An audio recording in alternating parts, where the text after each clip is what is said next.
Hi guys, welcome back to your professional diploma in fitness and weight loss, and we're into module 3, lesson 1, which is all about understanding calories and macronutrients. Before we get started guys, just give me a quick sound check as usual. So yes, if you can hear me, and hopefully if you're reading the screen and you can't, you're typing no, and the support staff can help anyone with any audio or visual issues whatsoever.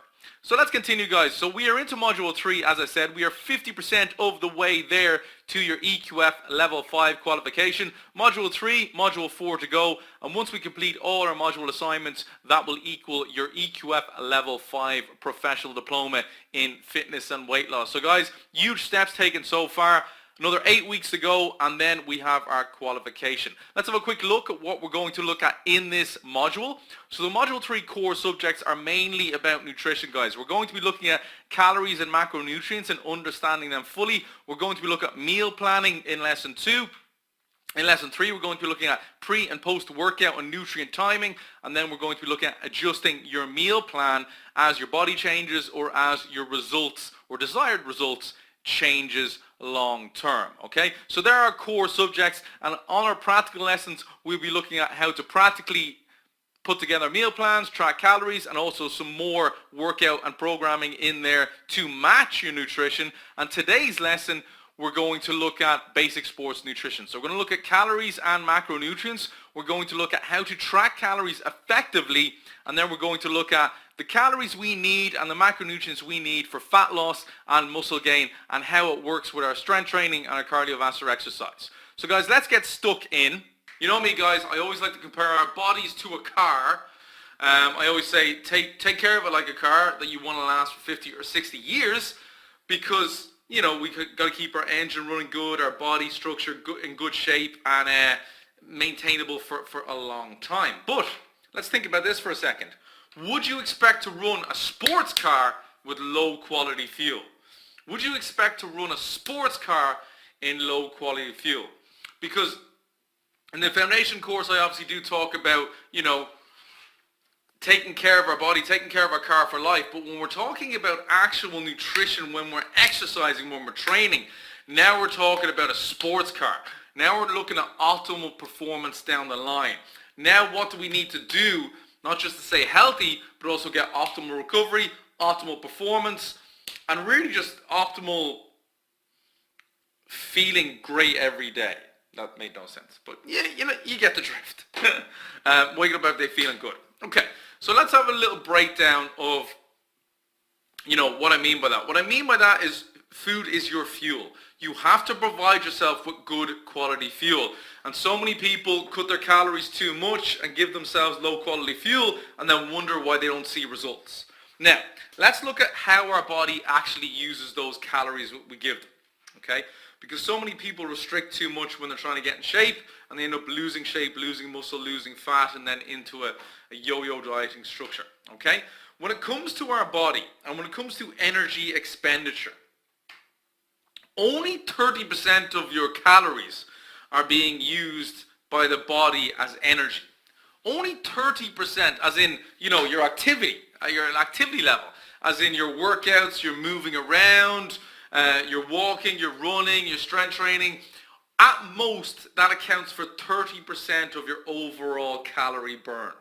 Okay, and this is why it annoys me when some magazines compare, oh, you need to run on a treadmill to burn off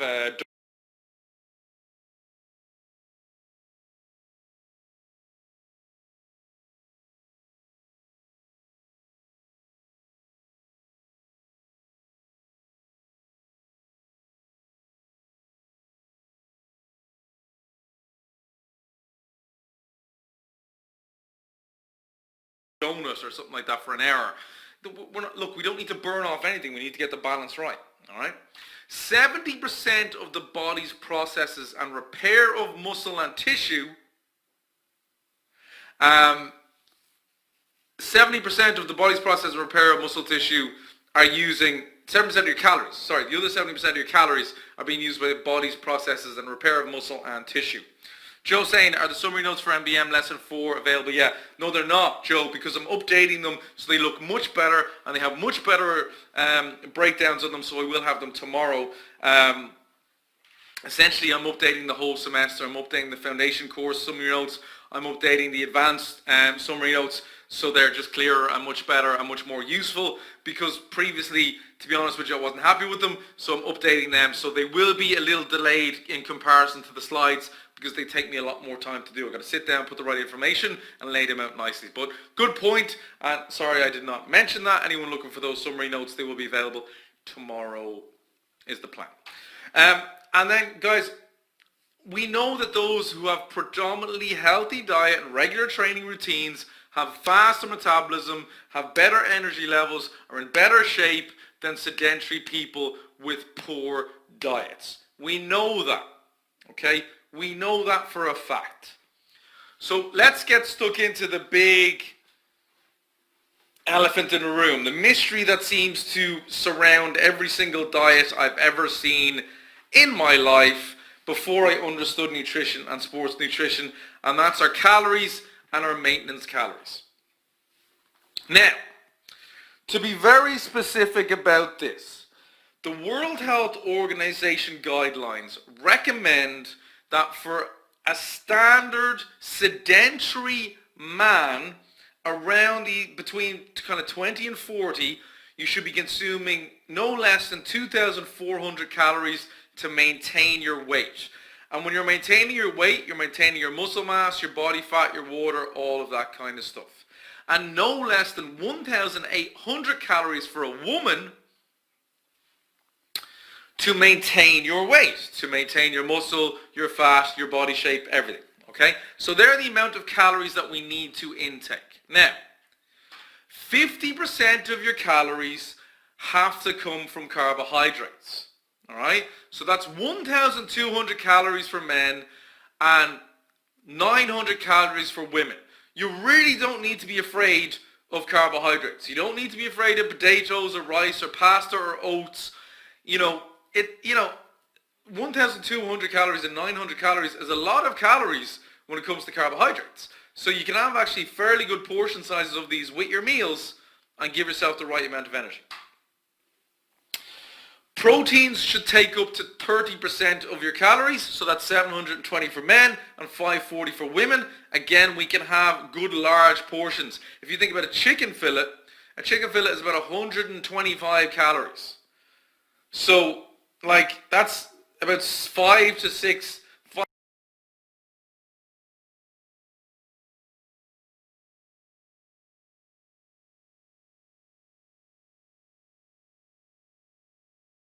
chicken fillets per day for a man if it was just chicken. Now obviously we're going to get different protein sources, but you get the drift. And then about 20% of your calories should be coming from fat. No more in sports nutrition. We don't want to take in any more fat than 20% in sports nutrition.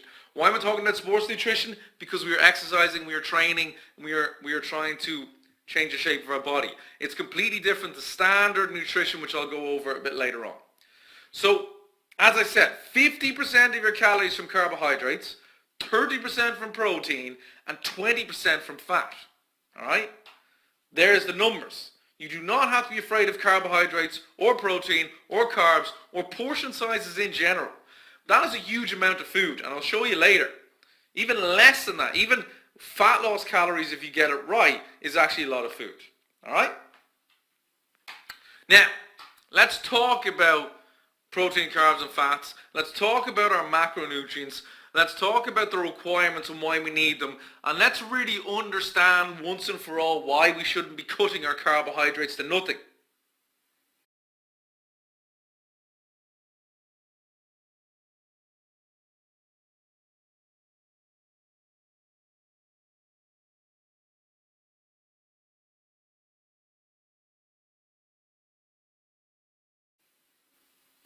I put carbs in the headline instead of fats. Where did I? Oh, you're right. Gosh darn it. I'll fix that for tomorrow. I was copy and pasting boxes. I must have replaced them. But that's what I mean. So, protein, carbs, fats, guys. I'll replace that. But thank you for pointing that out, Marlene. So, what is a macronutrient? Well, it's simply a type of food which is required in large amounts. Now, I'm going to go through carbohydrates, I'm going to go through proteins, and I'm going to go through fats. I would like to say this, guys, before I go through any of this. Even though I'm kind of putting foods in brackets of carbohydrates, protein, and fats, all foods contain carbohydrates, protein, and fat, just on different ratios. So, we can get the balance right if we understand how to track properly, or we understand the actual ratios of protein, carbs, and fats in certain meals. Yes, there is higher. Francis, thank you. The red block should be fats. Everyone replace me on that. Don't worry, guys, I'll replace that. But as I say, all types of food have a mixture of all, but they'll have a higher percentage of certain amounts. Okay? So let's talk about our carbohydrates. Now, generally, your general guidelines for healthy guidelines is generally 55 to 60% of your diet. However, when it comes to changing your body shape, improving performance, we bring that down to about 50%. Okay?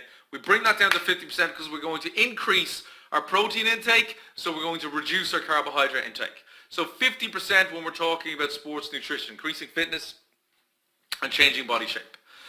What does carbohydrates do? It fuels the central nervous system, it fuels the muscles, and it spares the use of protein.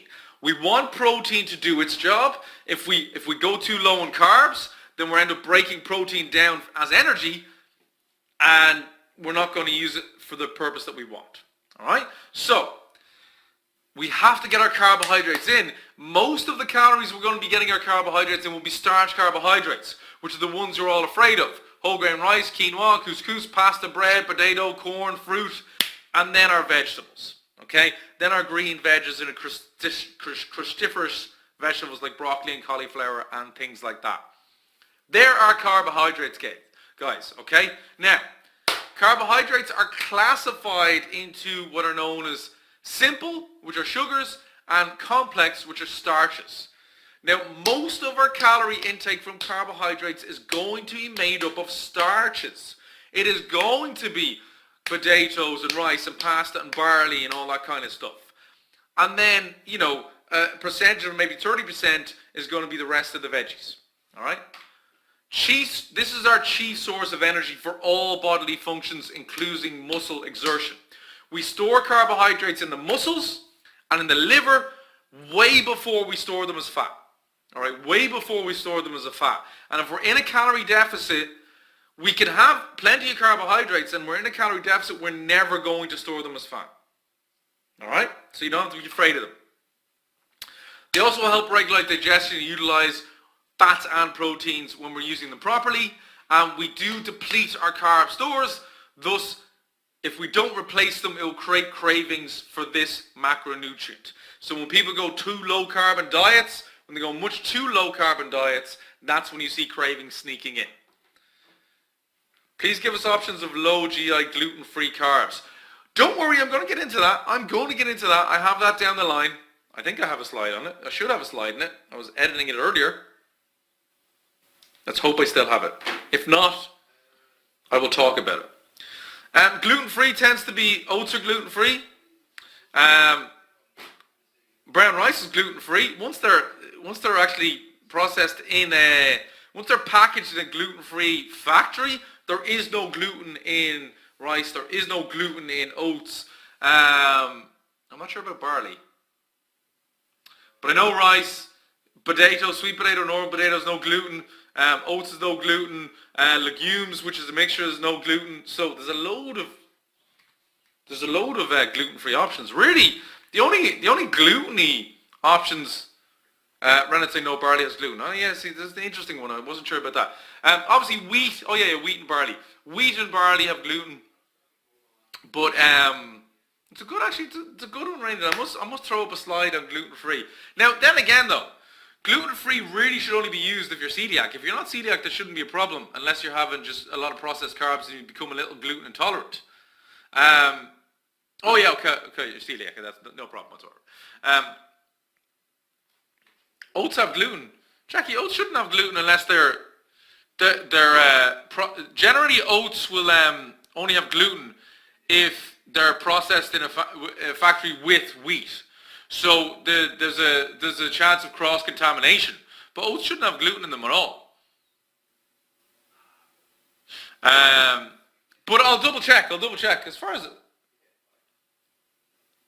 Okay, Alice saying yes. Celiacs have to be careful of oats due to field locations. Yeah, so like they have to be classified as gluten-free oats because they have to be free from contamination. So what the factories of the wheats, but they don't. Oats themselves don't contain gluten. Anyway, we'll get stuck into the protein. But interesting point, and it's a good one. I must add. I think I have a slide here on GI. I'm not sure. I don't have any gluten-free options. But I will add that for the notes or the slides. 10 to 15% of your diet is the general guideline, but we're going to have about 30% when it comes to sports nutrition. They're the building blocks of the body. So protein grows and repairs muscle. Grows and repairs muscle. And the sources are, of course, poultry, fish, turkey, eggs, and then your vegetarian and vegan sources like beans, pulses, lentils, peas, and different protein powders are there if you're vegetarian or vegan. Okay? Now, why are proteins so important? As I said, they're the building blocks of our muscle. They build and repair tissue and structures in the body. They're used for energy if you're not giving yourself enough carbs. So fat actually is the last thing I'll use for energy. Protein is broken down for energy before fat is. Broken down into amino acids, and these are needed for good health, not God health, sorry about that guys. Protein must be broken down by the body into amino acids before it can be used properly. There's 9 essential amino acids that cannot be manufactured by the body.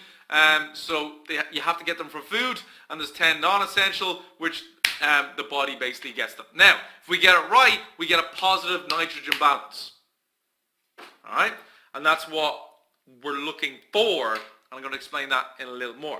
So, complete proteins, look, we know they're found in meat and byproducts of meat like buttermilk, yogurt, fish and poultry. Now, incomplete proteins obviously are in legumes, beans, peas, lentils, but if you mix them, you can get complete proteins. So you don't necessarily have to,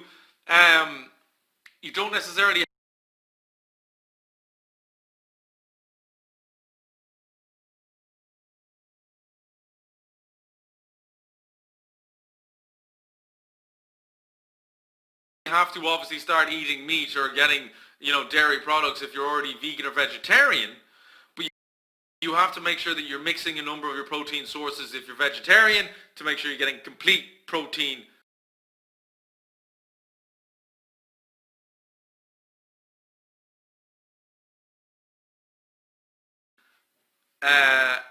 Amino acid profiles. All right? And that's essentially what helps build and repair muscle. Incomplete, it's a little slower. So 25 to 30% of your diet is the general guideline. We're going to have no more than 20% when it comes to fats, guys. When it comes to fats, we're going to have no more than 20%.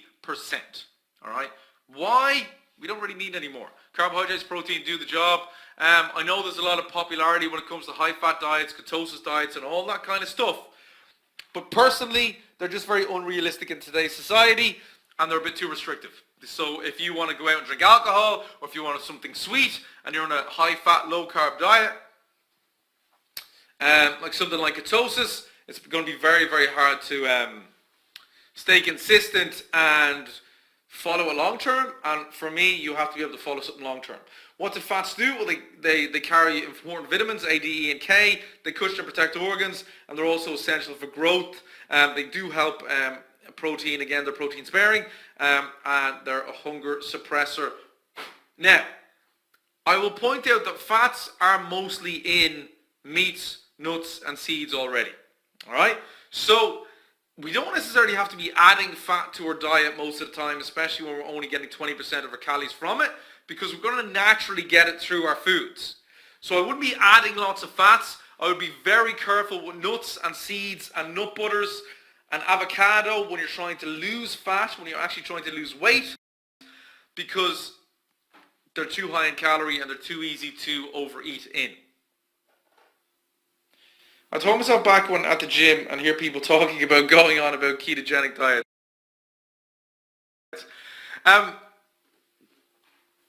Yeah, it's like every 5 years an old diet pops back up popular by the fitness industry because they figure they can make a bit more money off.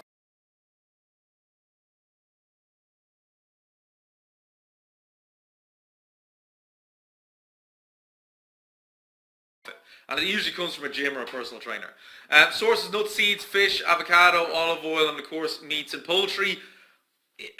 Your fats are all in there as well. Now, as I said, 20% guys, so the amount of total intake should be no more than 30% for a healthy diet. However, no more than 20% in sports nutrition. Avoid processed foods containing trans fats, and even with cheat meals, because really trans fats are quite bad. And limit your consumption of foods containing high amounts of saturated fats, so cheese, ice cream, and fatty meat, for two reasons: health, and also if you're looking to get leaner. Alright, so there's the full table breakdown, guys, of what they do and what they are.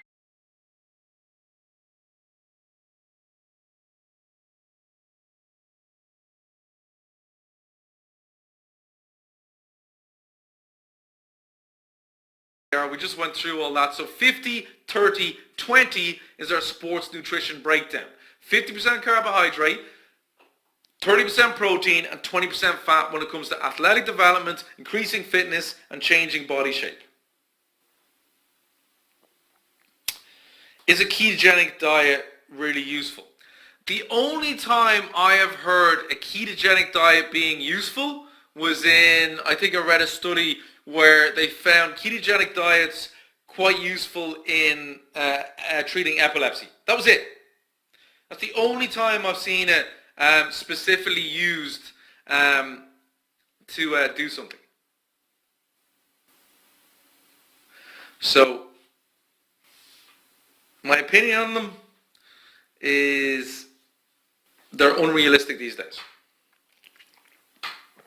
So glycemic index, guys, it refers to the rate of which carbohydrates raise blood sugar. I just want to bring this up at the end when we're talking about fats and processed food. Low GI foods are usually complex carbs, meaning they are higher in fiber and overall nutritional value, and higher GI tends to be processed food, guys. Higher GI is sweets, alcohol, white starches, overly processed starches, and the rest of them are pretty good when it comes to GI. Alright, so whole food is pretty good when it comes to GI. Everything above, that's overly processed tends to be higher GI because we've removed the fiber. Paul Saint says live stream is down or ended. Is everyone else okay? Paul, can you hear me? Does anyone else have any technical issues logging on or anything like that, just out of interest, guys? Before I continue on. Now, guys, before I get stuck into the next section, is there any questions on all of that? All good here, saying merrily when it comes to the tech issues. Before I go on to the next, how does ketogenic diet compare to paleo? Paleo is still a high carbohydrate diet. It just okay.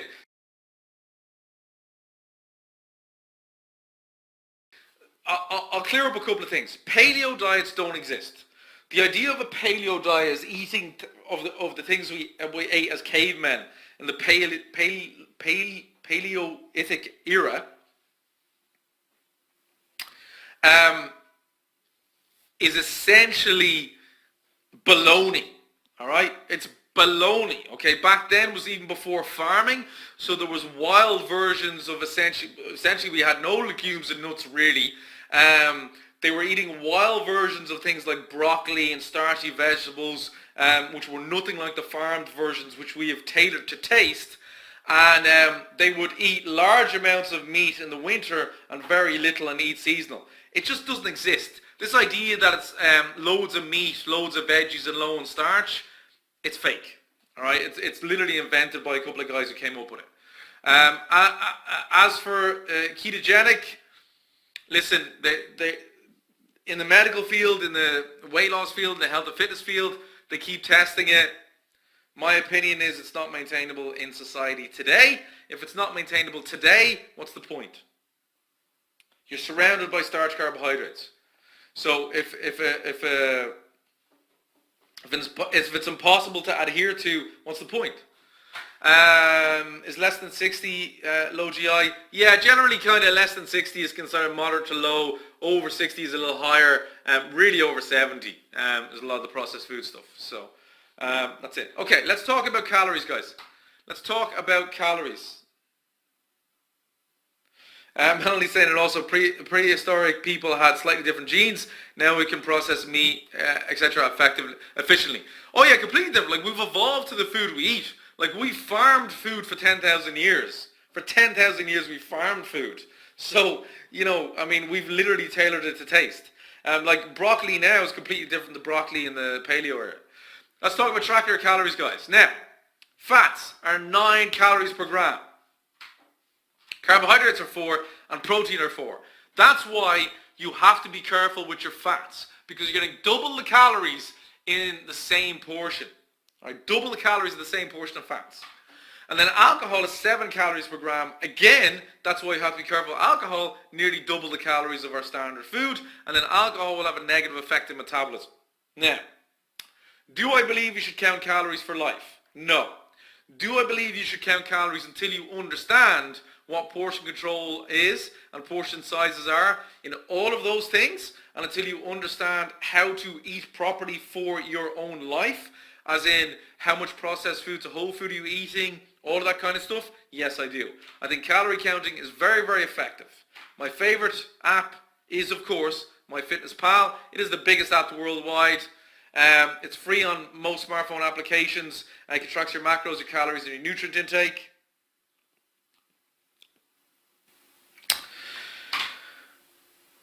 It has a food database of over 1 million items, and you can customize your fat loss goals on it even before the paid version. There's a free version, it's completely free, which you can customize once you log on to the website version of it and change it up. How do you calculate required calories as per activity level? I'm going to give that to you now, guys. I'm going to give that to you now in a second. So don't worry too much about that. Let's talk about,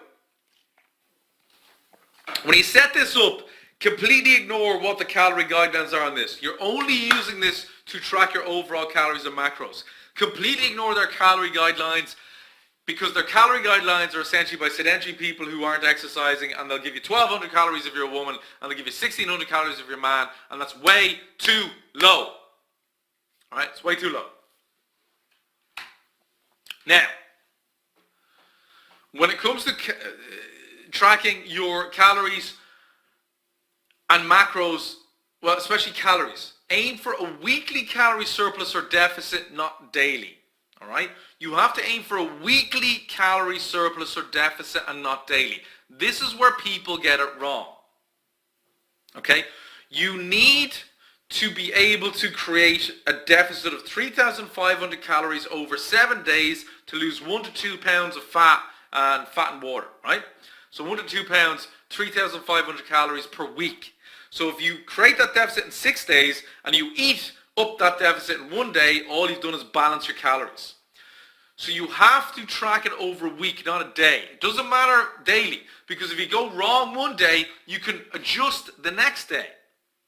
You can adjust the next day, or you can adjust over the next few days, so you don't miss your overall deficit. All right? And that's the advantage of weekly instead of daily. And that allows you to do that. You can look at your whole week, Monday to Sunday, to make sure you're hitting your maintenance. Trust me, if you're hitting 2,000-3,000 calories, it's better than cancelling it all together because you think you had one bad day. So track every single day. Track everything but water, essentially, because everything else has calories.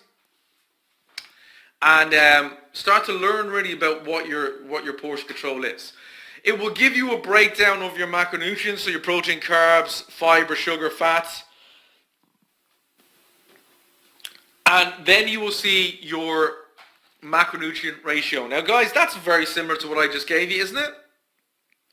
So if we look at that, what you're aiming for is around 50% carbohydrates, around 30% protein, and around 20% fat. Guys, if you're a little off, it doesn't matter.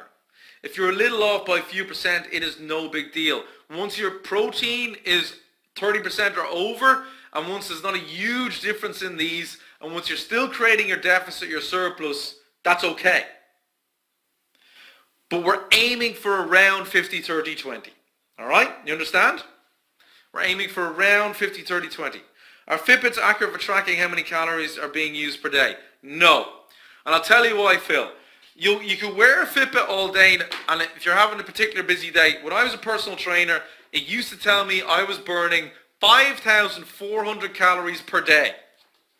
There was no way I was burning 5,400 calories per day.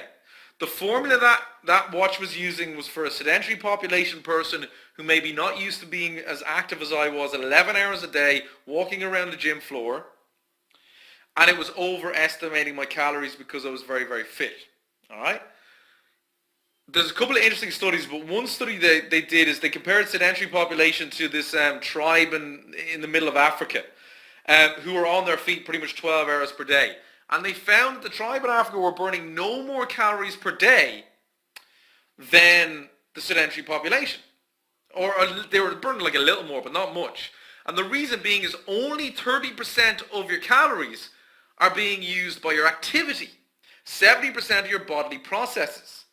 So the more active you get, the more your body will adjust your activity levels and your body processes balance out your nutrition. Like for example, I've something weird has happened to me lately. I've had a crazy few weeks. And my activity level is way down. I've went from training 5 days a week to about 3 days a week. I'm only getting 2 strength workouts in. I've been sitting a lot more because I've been working on a couple of projects. But then I've also been kind of dialing in my nutrition much better. And I'm getting better results now than the 5 days a week of working out because my stress hormone was too high. So actually my activity level to my stress, to my nutrition is much better balanced now on 2 days less training a week. So it's not just about activity level, it's about balancing everything. All right? So this is why I'm talking about getting everything right. But your nutrition is the first one. If we consume 3,500 calories less in a week, it will be pure fat loss or water weight also from body if we consume, i.e. 30%. Generally a mix. So you get like 3,500, you might get 1 to 2 pounds of mix of fat and water, but everyone's different and everyone has different genetic potential. So, you know, these are rough guidelines, guys. We can't say these are exact for everyone. What we can say is if you hit around this number, if you try around this number, this is your starting point, then you have to give your body 3 or 4 weeks to adjust to that starting point, and then you will adjust accordingly as you need to. Okay? Tracks? Yeah. Now, let's talk about body fat. Let's talk about losing fat. Let's talk about gaining muscle. They're the 2 main things most people want to do, unless we're just talking about maintaining. Maintaining is easy. Eat the amount of calories you're burning and keep exercising, you maintain. But to lose 1 pound of fat in 1 week, you have to burn 3,500 calories. We just said that in that 7-day period. But what is body fat? Well, body fat is excess energy the body has stored for future use. Now, anyone who just came from my foundation course, this will be familiar. Everyone else has not seen this in a very long time. So I'm going to go through this, and there's a little more detail in this. All right? Now, body fat is excess energy the body has stored for future use. Body fat is energy from food we have not used. Now, think about it. Why would your body use the body fat for energy if you were providing readily available energy every day through food? That's why we have to create a calorie deficit. Now, when we create a calorie deficit, if we create too much of a calorie deficit, we will negatively affect leptin, which is the fat loss hormone. So when we cut our calories too much, and this is what all crash diets do. They take your calories and they cut them in half, and they take your protein intake down, and they take your overall calorie intake down, your carbohydrate and your fats and everything, and your energy needs are now, your calories are way too low for your energy needs, because your body's burning 2,000 calories or 1,800 calories, and you're giving your body 1,000 calories less. Leptin drops. Leptin is a fat loss hormone, okay, produced by fat cells in fat cells. It slows the metabolism to try and match your calories because it thinks you're starving. You get low energy levels and fat loss slows or even stops. So if you eat too few calories, think about it. Try and drive your car on an empty tank all the time. You're going to damage your engine. This is like trying to run your body on an empty tank all the time. Now we know if we have too many calories, we're not going to lose fat. Too high, metabolism is unaffected, and we gain fat and gain weight. So what do we need to do for fat loss? Let's go with this in detail, guys. For fat loss, we need to create a calorie deficit. So we're going to eat just below maintenance, just below our maintenance calories. That's 400 to 500 calories below our maintenance calories. All right? So when we do this, calorie needs are pretty perfect for energy. Leptin triggers metabolism to increase. The metabolism burns into your body fat stores once it runs out the energy from food and fat loss begins. Now, to create the calorie deficit, we do two things. One, we increase our activity level. We start training. We start doing strength training. We start doing high intensive interval training. We start to up our daily activity, do as many steps as possible, move around, be as active as possible. That is going to make a huge difference. The other half we can adjust when it comes to food. So we might take our portion sizes down per day 200 to 300 calories over all our meals, which means we're not having any crazy tiny meals. Now with that, it will still negatively affect leptin long term. So while in calorie deficit, to keep leptin running your metabolism as fast as possible, you will need to eat above your maintenance calories once per week. And that's where treat meals come in, and that's where a little indulgence comes in, and so on. All right? Now this keeps your body from thinking it is starving. Okay? This keeps the body thinking it's starving. Reboosts leptin, and then continues that fat loss process week by week. But we want to make sure that that day is not completely cancelling out a calorie deficit. We're just bringing back up to maintenance to make sure leptin knows we're not starving. Ezra, what will we do in the case of hypothyroidism in patients? Hypothyroidism, well, I mean, there's a couple of things. Obviously, it has to be treated by medication to bring the thyroid back to normal levels. But they are going to, we know for a fact that hypothyroidism has an effect on fat loss and slows it down. We do know that through medication, through strength training specifically, we can help speed up the process, but it's just not going to be as fast as someone who's not suffering from that issue. Like when it comes to medical issues, guys, when it comes to training and nutrition, it's always going to have a negative effect on fat loss or muscle gain, but we do the best we possibly can. Obviously, if we have patients with hypothyroidism, which is underactive thyroid, one, is it being treated medically? Two, are we working with them through their training and nutrition to make sure it's suiting them? And three, are we looking out for signs that they're being negatively affected by too much of a deficit or things like that? So there's a few things that you have to do. I used to train a couple of clients, and again, what would happen was their medication would stop working, or they'd have extremely low energy levels 1 month, or they just struggle 1 month and they'd have to go back and get their medication adjusted. Like any medical issue, it's going to slow the process. So I hope that answers your question. We will go a little more into it in the rest of the semester. I will specifically go into medical conditions and all that kind of stuff, but today is the basics, Ezra. Is that okay? Okay. Perfect. Now, let's have a look at what a maintenance meal plan might look like. Let's look at how many food.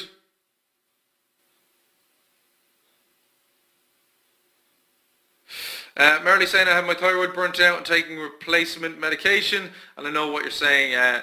No, it will take time, guys. No matter what, whether you're healthy or slight medical issues or major medical issues, it's going to take time either way. Except that it's going to take time. Enjoy the process. Feel 1% better every day. But yeah, that's right, Merrily. And it is about enjoying the process and making it as enjoyable as possible every single day. That's why I don't believe in crash diets. That's why I don't believe in crazy workout plans that don't work. That's why I don't believe in you should be burning yourself with any of this stuff out. That's why I don't believe in the puke, faint or die when it comes to workout, and I believe in the magic zone, because I believe we should be enjoying the whole process and seeing slow progress. If we're seeing slow progress, then we're seeing progress. That is what 2,100 calories might look like for a man. That is what it might look for a woman. Plenty of food there, guys. Plenty of food there.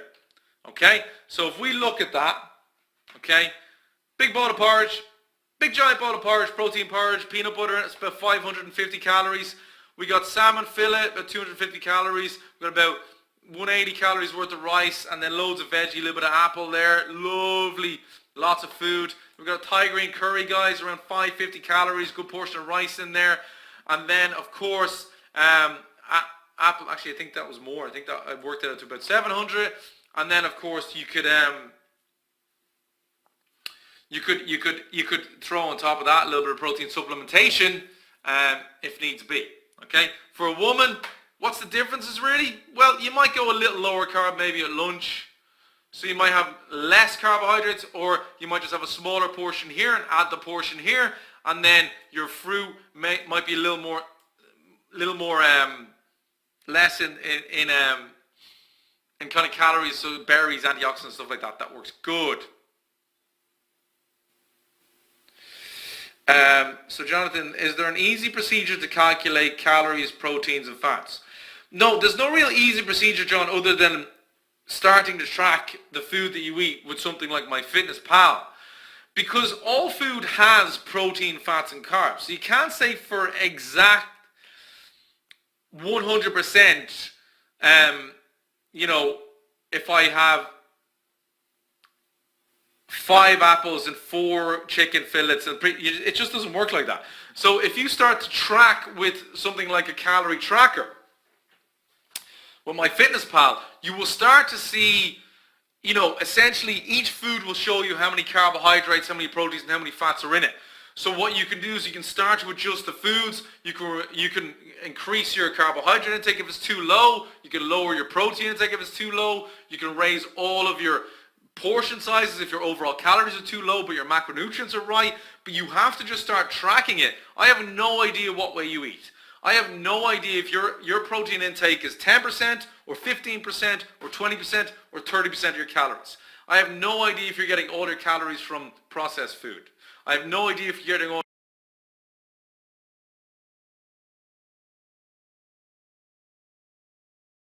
your calories from good. The easiest way I used to do it was the portion control method that I did in the foundation course. So I used to say, I'll try and find it after this. I'll try and find the slide. But if you start tracking, you'll see it. On top of that, guys, we're going to have our water. 3 to 4 liters per day. All right? Now, that's loads of food for fat loss, guys. That's loads of food. Okay? I wouldn't start any lower than 2,100 for a man. I wouldn't start any lower than 1,600 for a woman if you're trying to lose fat, because you're also going to be adding exercise. So you're only reducing by 200 or 300 or 400 calories at most, 200 or 300, and then, so the guys, I'm adjusting by 300, the women I'm adjusting by 200, and then your activity level is going to be increased by that. Okay? So you start off with these numbers, and then you start to bring it down. Christopher saying, I've been eating like a starved pig. Yes, you have, if you haven't been getting this, okay? What about muscle gain, guys? Well, now we have to eat above our calorie intake. This is the biggest mistake people make when they want to gain large amounts of muscle. Now, I just want to clear something up. If you're in a fat loss calorie, but it's only about a 400 or 500 calorie deficit, and 30% of your calories are coming from protein, you will also build muscle while losing fat, because you will have a positive nitrogen balance. And that's why it's important to have a large amount of protein, or a good amount of protein for any meal plan when it comes to sports nutrition. Now, for muscle gain, of course, 400 to 500 calories over your maintenance if you want to gain a lot. Okay, if you want to completely change your legs and your shoulders, your back, you want to gain 10 to 15 pounds of muscle over a year. Well, now we need extra calories to build muscle. So our protein intake, again, has to be at least 30%. We might even increase it even more.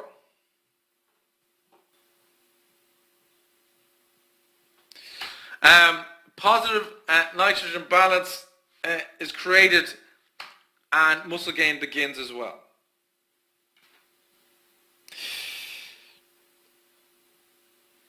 So there's one more important thing when it comes to muscle gain, guys. When you're doing a calorie deficit, it's pretty safe to indulge in a little bit of a treat meal that may be a little unhealthy, or a couple of times a week. However, if you're in a surplus, you don't want too much bad food, because too much bad food and too much fat and too much processed food is just going to add fat and not muscle. Okay? So we really want the bulk of our calories, 90% of our calories, coming from good quality whole foods. If this is too much processed or overindulging food, you're going to gain a lot of fat with your muscle gain, and then you're going to have to go through a whole fat loss process as well. All right, which means twice as long. So to get that surplus, you might just simply increase your portion sizes or add a meal. So it's not rocket science. You're not going to suddenly completely change what you're eating. You just might need to either add a meal or increase your portion sizes in general. And then we're also going to have 3 to 4 liters of water per day. All right? 3 generally if you're very active. 4, 2 is a little too low, especially if you're active. All right? There's a couple of questions coming in, so we'll start answering the questions because there's not much left on the webinar, guys. Anne saying I struggle to drink 2, 3 to 4 sounds high. Yeah, but if you're active, 3 liters is important. I'm eating between 2,800 and 3,200 calories per day to try and build muscle. Now I know why I seem to be getting fat. Yeah, Christopher, if you have too much of a surplus, just like you've too much of a deficit, then you're going to too much of a surplus is the same as too much of a deficit. You're just going to end up with a lot of fat gain and not much muscle gain. Your body will only lose so much fat at a time, and your body can only gain so much muscle at a time. The extra calories left over are just going to be stored as fat. All right. So it says that you need to eat 1 gram per pound of body weight. So just say 165. How do you get to 165? John, so 1 gram per pound is old bodybuilding. So that's, I think it was 0.75 per pound given in a lot of studies recently. And above that, you're not really using, but it depends how serious your strength training is. It depends how regular you're doing it. Yes, I would say if you're doing a full bodybuilding phase, that generally you would need to probably be around 1 gram per pound. But again, that's lean mass, not fat mass. So your lean mass. If you can't get it through your meals, that's where supplementation comes in. And that's why a huge amount of bodybuilding and athletes will supplement, because if they don't supplement, they won't hit their protein intake. Because you just have to be eating meat all day pretty much.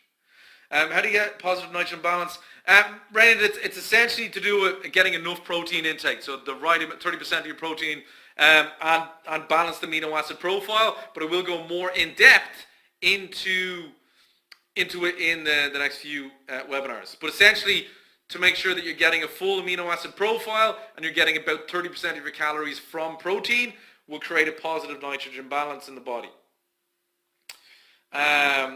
If we have a negative, it's very hard to build muscle, and it's very hard to maintain the muscle we have. Alice, I struggle to go over the 4 liter.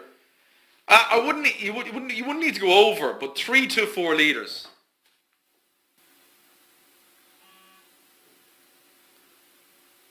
Five to 6 liters on a hot day, Alice. Where are you from? That sounds crazy. That sounds absolutely crazy.